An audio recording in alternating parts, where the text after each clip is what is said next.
If I stay, I lose myself. If I leave, I lose nothing.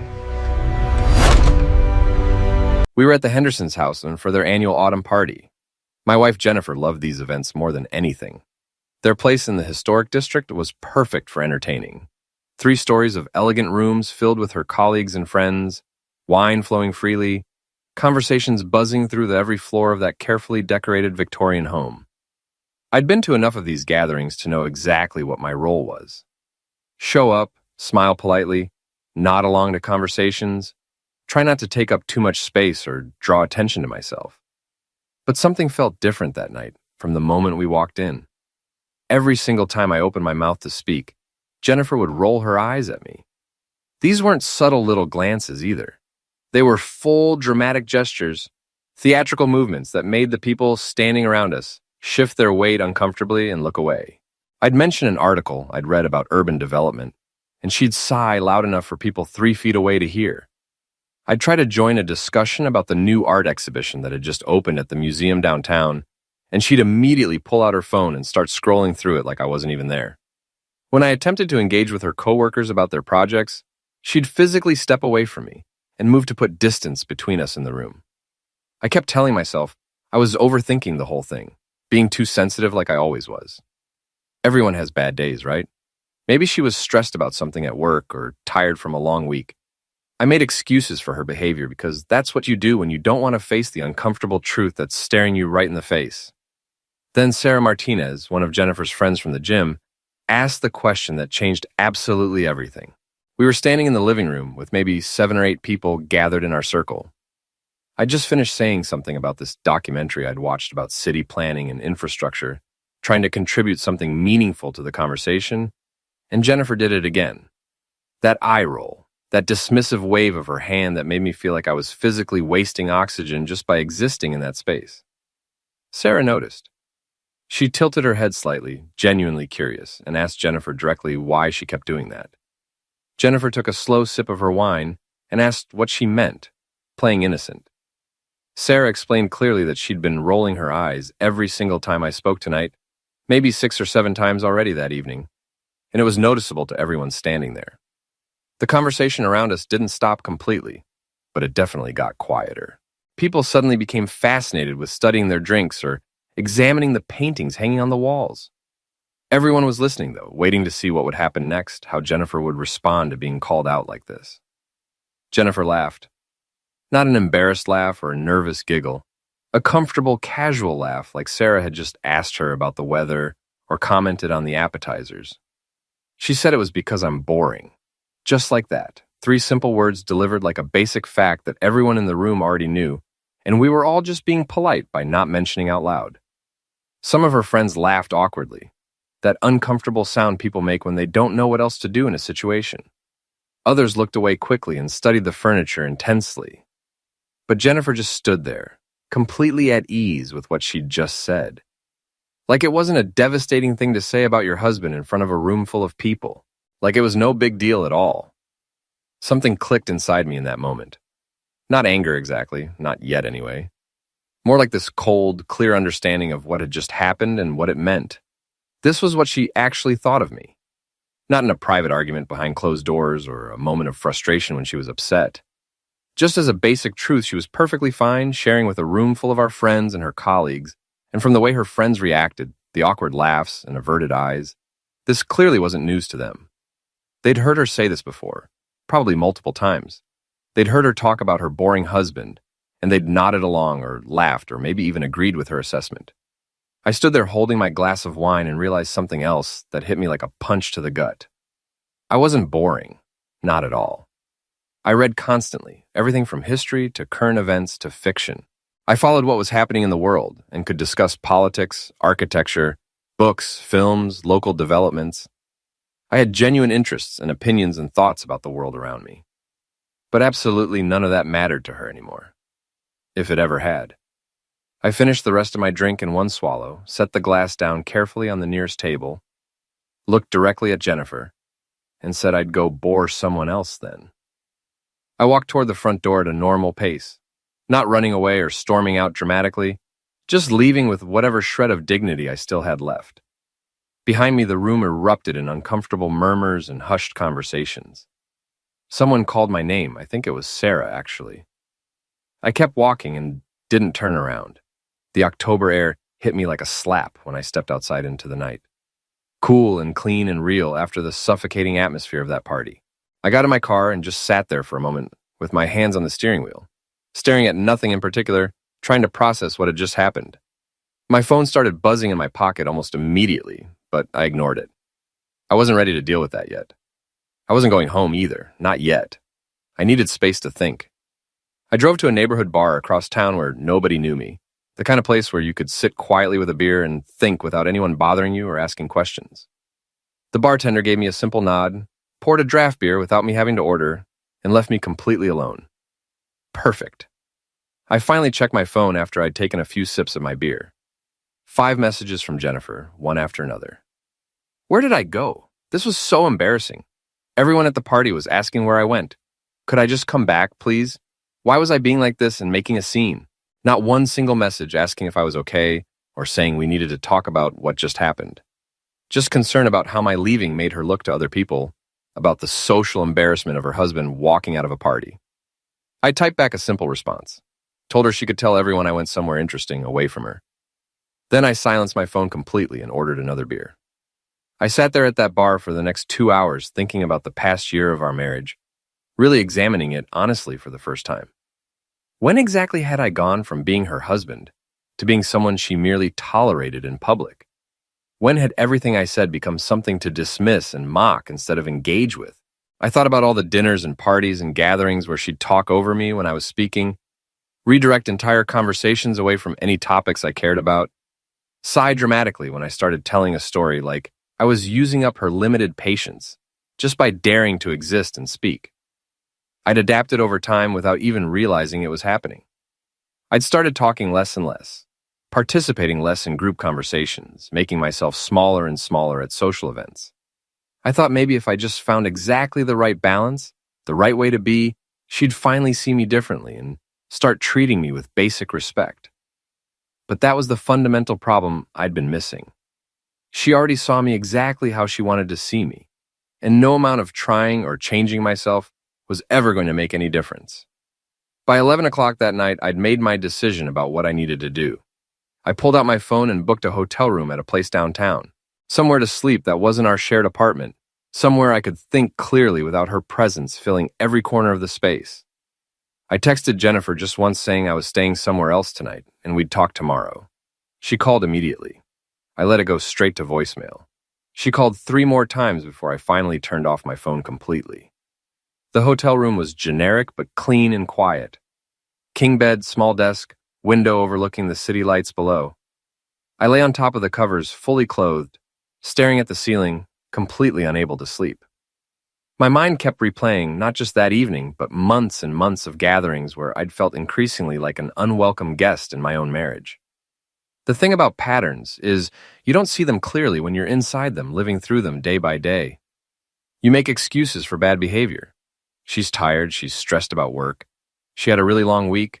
She'll be better tomorrow. But lying there at 2 a.m. in that hotel room, I couldn't unsee any of it anymore. It was all crystal clear.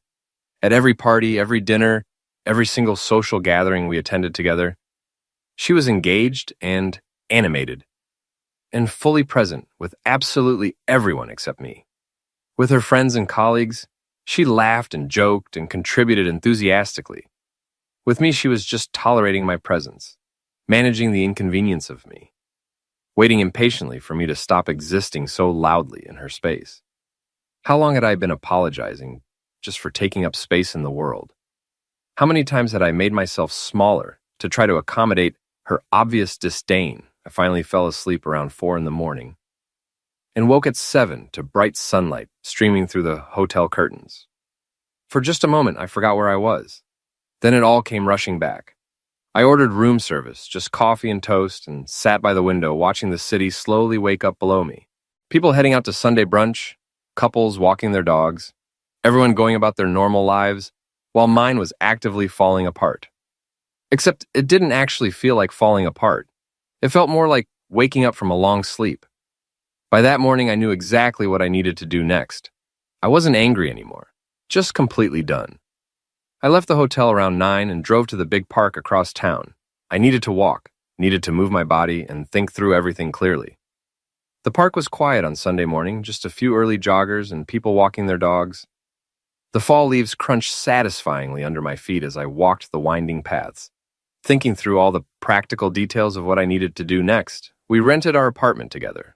The lease was in both our names and ended in exactly 3 months. I could find my own place easily enough. Our bank accounts had always been separate. We'd never fully merged our finances, something that had seemed practical and modern at the time, but now felt like unconscious preparation for exactly this moment. We'd been married 2 years, together for 4 total. No kids, no major shared assets to divide up. Just a lease and some furniture and a marriage that had died so quietly, and gradually I hadn't even noticed it happening until someone asked my wife why she kept rolling her eyes at me in public. By 10 that morning, I was standing outside our apartment building with my keys in my hand. Her car was parked in the driveway. I went inside as quietly as I possibly could, grabbed a large bag from the closet, and started packing systematically. Clothes, my laptop, important documents, the essential things I'd need for the next few weeks while I figured everything else out. I could hear her moving around upstairs, the shower running, her usual morning routine playing out. Same as always. Like last night hadn't even happened. Like nothing had fundamentally changed between us. I was almost finished packing my bag when I heard her footsteps starting down the stairs. I quickly left a note on the kitchen counter where she'd see it. Just said I was staying somewhere else for a few days and we needed to talk, but not yet. I needed time to think. I was in my car, pulling out of the driveway, before she made it all the way downstairs. My phone rang right at 11 o'clock. I took a deep breath and answered. She immediately asked if I was seriously doing this right now. I kept my voice completely level and asked her if calling me boring in front of everyone was supposed to be a joke. She said, "Oh my God, I was being so sensitive." She was tipsy. Everyone was laughing. It wasn't a big deal. I told her everyone was actually uncomfortable, and there's a real difference. She asked if I was really going to pout at a hotel over this. I said I was going to think seriously about whether I wanted to stay married to someone who genuinely found me boring, whether I wanted to spend the rest of my life feeling this way. A long silence on the other end of the line. Then she said she didn't mean it like that, trying to backtrack. I told her she meant it exactly like that, and had probably been saying it for months to all her friends behind my back. Last night was just the first time I actually heard it spoken out loud. She said this whole thing was ridiculous, and I should just come home so we could talk like adults. I said I'd come get more of my things during the week when she was at work, and we'd talk when I was actually ready to talk, not before. Then I hung up on her. She called back immediately. I didn't answer.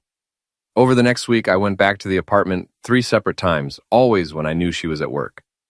Each time I took more of my belongings and loaded them into my car. Books, more clothes, kitchen stuff I'd bought over the years, the painting my brother had given me for my birthday that had somehow ended up hidden away in the spare room instead of displayed anywhere.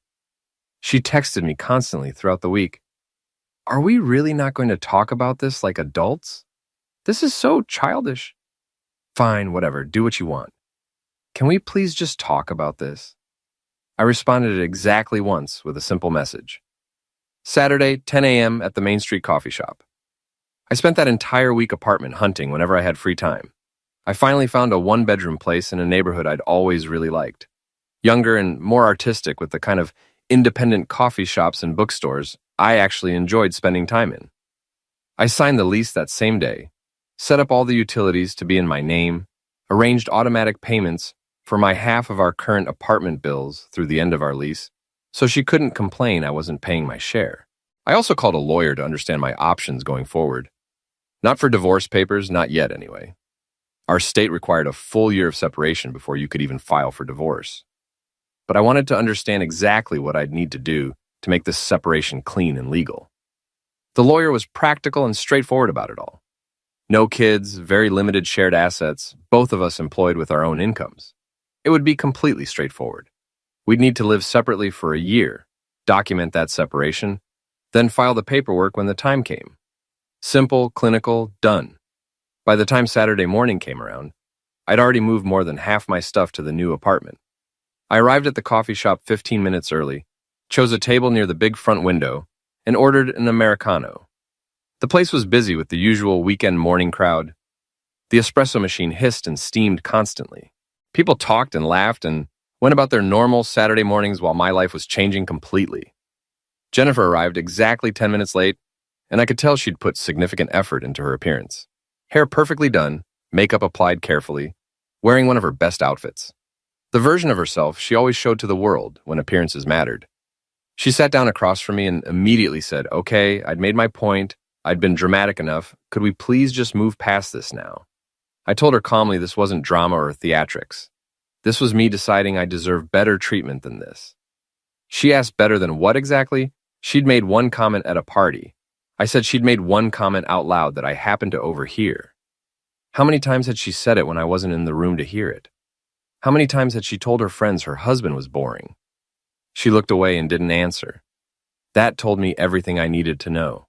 I leaned forward slightly and told her it wasn't just that one comment anyway. It was the constant eye-rolling whenever I spoke. It was how she talked over me in every conversation. It was how she redirected discussions away from any topic I showed interest in. It was how she'd spent the past 2 years making me feel like I was an inconvenience she barely tolerated instead of her husband. She said that wasn't fair to say. I asked her when the last time was she'd actually listened to me talk about something I cared about without sighing or checking her phone or looking bored. She didn't have an answer for that either. I told her directly that I was moving out. I'd already found a new place and signed the lease. I'd have all my remaining things out by the end of the month. Her eyes went wide with shock. She asked if I was actually leaving for real. I said I wasn't boring. She just found me boring, and I wasn't going to spend the rest of my entire life trying desperately to be interesting enough for my own wife to respect me. She said we could work on this. We could go to couples counseling. We could fix it. I told her I didn't want it to work on it. I didn't want it to go to counseling. I wanted to be with someone who didn't have to consciously try to respect me as a person. Someone who didn't roll their eyes when I spoke. Someone who actually wanted to hear what I had to say about things. She reached her hand across the table toward mine. I deliberately pulled my hand back. Her voice cracked slightly, and she asked if this was really it. Was I just giving up on us completely? I stood up from my chair, left a $10 bill on the table to cover my coffee, and looked at her one final time. I told her to take care of herself. Then I walked out of that coffee shop. Behind me, I heard her call my name desperately. I didn't turn around. Over the next 2 weeks, I went back and moved the rest of my belongings out of the apartment we'd shared. Jennifer tried several more times to talk me out of leaving. Each conversation went exactly the same way. She'd start off defensive and angry, then move to bargaining and promises, then back to anger when nothing worked. But she never once genuinely apologized for what she'd said. She never once seemed to actually understand that calling your husband boring in front of a room full of people wasn't something you could just smooth over and move past like nothing happened. The very last time I was at that apartment, she stood in the doorway watching silently as I loaded the final boxes into my car. She asked quietly if this was really it. Was I just giving up on our marriage? I repeated that I wasn't giving up on anything. I was choosing self-respect. She said that wasn't fair. I said neither was being publicly called boring in front of all our mutual friends. I closed my trunk, looked at that apartment building one more time, and realized it had never really felt like mine anyway. Always decorated entirely to her taste. Always run on her schedule and her preferences. I'd been a guest there, a tolerated presence. I got in my car and drove away for the last time. That evening, I finally called my brother Derek. He lived 2 states over, worked in finance, and had always been completely direct and honest with me about everything. If anyone would tell me straight up that I was overreacting to this whole situation, it would be him. He answered on the second ring. I told him Jennifer and I were separating. Long silence on the other end. Then he asked what happened. I told him absolutely everything. The party, the eye rolls all night, the comment about me being boring, walking out, the hotel, the week of packing, the conversation at the coffee shop, all of it. When I finished talking, he was quiet for a long moment. Then he said he needed to tell me something, and I probably wasn't going to like hearing it. I asked what he meant. He said he'd never liked how Jennifer talked about me, even from the beginning. At family gatherings, at our wedding reception, whenever I left the room, she'd make these little comments about me, like I was this project she was constantly working on. Like I needed improving and fixing. He'd thought maybe it was just how she talked. You know how some people are like that with their partners. But it had always genuinely bothered him. I asked why he'd never said anything to me about it. He said because I seemed happy enough, and who was he to judge someone else's marriage? but he wasn't at all surprised she'd said that at a party. He was honestly surprised she hadn't said something even worse. I felt something heavy settle in my chest. I asked him directly if he thought I was doing the right thing by leaving. He said he thought I should have done it a year ago, maybe longer. We talked for another hour about relationships and respect and knowing your worth, about how sometimes the people closest to us can see things we're too close to notice ourselves. By the time we hung up, I felt more certain than I ever had that I'd made the right choice. My new apartment was quiet and empty and completely mine. I spent that first evening carefully arranging furniture, hanging pictures on the walls, setting up my space exactly the way I wanted it. No compromises, no asking if she liked where I'd put things. I ordered pizza from a place down the street, ate it sitting on the floor because I didn't have a dining table yet. Put on music I actually liked without worrying if it was too loud or the wrong genre. Stayed up until midnight reading because I could and there was no one to complain about the light. Around 1 a.m, I stood at my bedroom window looking out at the neighborhood below. Streetlights casting long shadows, a few people walking home from bars or restaurants. The city felt genuinely alive in a way our old apartment never had. I realized I was smiling. When was the last time I'd smiled while alone in my own home? I honestly couldn't remember. For the first time in years, I didn't feel like I was taking up too much space just by existing. Jennifer texted me a few more times over the following weeks. Messages saying I was making a huge mistake. Asking if I was really going to throw away our entire marriage over this. Saying she hoped I was happy now. I didn't respond to any of them. Through mutual friends, specifically Drew and Melissa, who'd been couple friends with both of us, I heard little bits and pieces about how she was handling everything. Initially, she was telling people I'd massively overreacted to a joke, that I was being way too sensitive, that she didn't understand at all why I'd left over something so minor. But slowly the story started to change as more time passed. People had been at that party, after all. They'd personally seen her rolling her eyes at me all night. They'd heard her call me boring to my face. Sarah Martinez had apparently told several other people exactly what had happened. The narrative Jennifer was trying to create wasn't holding up under scrutiny. By December, I heard through the grapevine that she was struggling. The apartment was too expensive to carry alone on just her salary. She was actively looking for a roommate or considering moving to a much cheaper place. The social gatherings she'd always loved so much had become awkward and uncomfortable. People didn't know whose side to take in the separation, so they took neither side and just stopped inviting her to things. I felt absolutely no satisfaction hearing any of this. No sense of vindication or revenge. Just a quiet acknowledgement that actions have real consequences. One afternoon in late January, I almost ran directly into her at the grocery store. I was there picking up food for the week, turned down the produce aisle, and saw her at the far end examining avocados. My very first instinct was to immediately turn around and avoid any potential confrontation. Then I realized something important. I didn't actually need to avoid her.